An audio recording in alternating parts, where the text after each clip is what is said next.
بسم اللہ الرحمن الرحیم۔ السلام علیکم ناظرین کرام، متنازع شہریت بل اور نیشنل رجسٹرڈ فار سٹیزن کے خلاف مسلمانوں کے احتجاج کو کچلنے کے لیے بھارتی حکومت نے مقبوضہ جموں اینڈ کشمیر سے فوج طلب کر لی ہے۔ ناظرین کرام، نئی دہلی میں ہزاروں مسلمانوں نے روزہ رکھ کر احتجاجی دھرنا دیا اور سڑک پر ہی افطار بھی کیا، جبکہ مختلف ریاستوں میں جاری احتجاج کے دوران مظاہرین نے بھارتی وزیر اعظم نریندر مودی کو ہٹلر سے تشبیہ دینے والے پوسٹر اٹھا لیے۔ لکھنؤ میں معروف سماجی کارکن صدف جعفری سمیت سینکڑوں مظاہرین کی درخواست ضمانت مسترد کر دی گئیں۔ دوسری جانب مسلمانوں کے ساتھ ہندو بھی شہریت بل کی زد میں آ گئے اور سری لنکا سے تعلق رکھنے والے 1 لاکھ ہندو مہاجرین کی واپسی شروع کرانے کی تیاریاں کی جا رہی ہیں۔ ناظرین کرام، تفصیلات کے مطابق منگل کو نئی دہلی میں ہونے والے اعلیٰ سطح کے اجلاس میں ملک کی سیکیورٹی کی صورتحال کا جائزہ لینے کے بعد فیصلہ کیا گیا ہے کہ مقبوضہ وادی سے پیراملٹری فوج کی 72 کمپنیوں کو واپس بلایا جائے گا۔ عہدیداروں نے بتایا کہ جموں اینڈ کشمیر سے متعلق اعلیٰ سطحی جائزہ اجلاس میں ترقی یافتہ امور کے علاوہ نو تعمیر شدہ یونین علاقے کی سیکیورٹی صورتحال پر تبادلہ خیال کیا گیا۔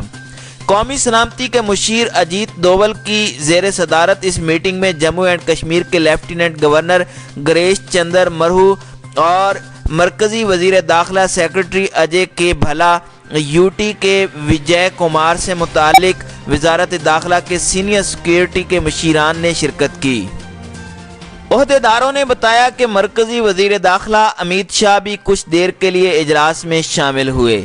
جاری نوٹیفیکیشن کے مطابق ہر کمپنی میں 100 فوجی اہلکار ہیں اور تقریباً 7200 فوجیوں کو جموں اینڈ کشمیر سے نکال کر بھارت کے مختلف علاقوں میں تعینات کیا جائے گا۔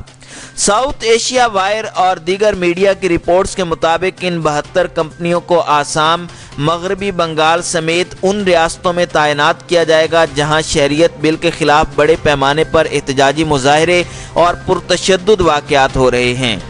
ناظرین کرام، اطلاعات کے مطابق پولیس فورس کی 24 کمپنیوں سمیت border security force, Indo Tibetan border police, central industrial security force اور اسی طرح دیگر فورس کی 12 کمپنیوں کو واپس بلایا جائے گا۔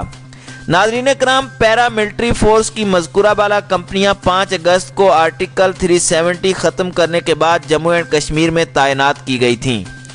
ناظرین کرام، اسی دوران متنازع قانون کے خلاف بھارت میں بڑے پیمانے پر مظاہرے جاری ہیں، جس میں اب تک 30 سے زائد افراد ہلاک اور سینکڑوں زخمی ہو چکے ہیں۔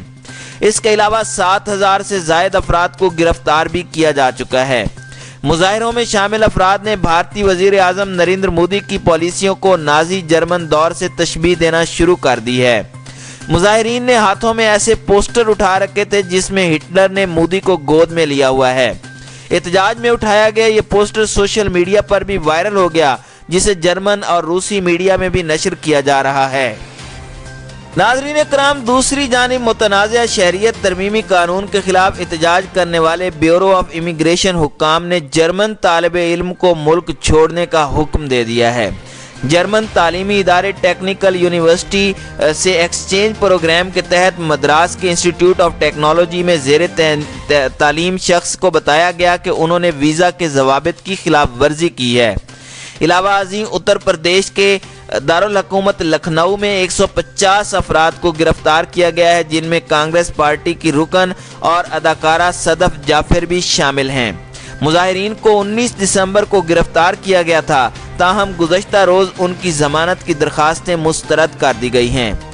کانگریس کی جنرل سیکرٹری پرینکا گاندھی نے بھی ٹویٹ کر کے صدف جعفر کی گرفتاری کی مذمت کی ہے۔ ناظرین کرام، اسی طرح برطانوی خبر رساں ادارے نے انکشاف کیا ہے کہ شہریت بل کی زد میں صرف مسلمان نہیں بلکہ ہندو بھی آ گئے ہیں۔ رپورٹ کے مطابق سری لنکا کے 1 لاکھ تامل ہندو مہاجرین بھی بل کی وجہ سے عارضی شہریت سے محروم ہو جائیں گے، جبکہ انہیں ریاست تامل ناڈو سے نکالنے کے لیے آوازیں بھی اٹھنے لگی ہیں۔ مقامی بی جے پی قیادت نے ان تامل ہندوؤں کے خلاف نکالنے کے لیے مہم شروع کر دی ہے۔ بھارتی وزیر داخلہ کے مطابق ان 1 لاکھ سری لنکن ہندوؤں میں 60,000 اب بھی کیمپوں میں رہ رہے ہیں۔ ان کیمپوں میں اب تک 25,000 سے زائد بچے بھی پیدا ہو چکے ہیں جو عالمی قوانین کے مطابق ہندوستان کی شہریت کے لیے اہل ہیں، تاہم ان کے پاس سری لنکا واپس جانے کے سوا کوئی چارہ نہیں ہے۔ ناظرین اکرام، اسی طرح بھارت میں مسلمانوں کی توانا آواز اور کانگریس کے رکن پارلیمنٹ اسد الدین اویسی نے کہا ہے کہ بھارتی وزیر داخلہ امیت شاہ پورے ملک کو بے وقوف بنا رہے ہیں۔ شہریت بل نیشنل رجسٹرڈ فار سٹیزن کا پہلا قدم تھا جس کے ذریعے کروڑوں لوگوں کو شہریت سے محروم کر دیا جائے گا۔ انہوں نے کہا کہ وہ سچ بولتے رہیں گے اور اگر سچ بولنا جرم ہے تو انہیں گولی مروا دی جائے۔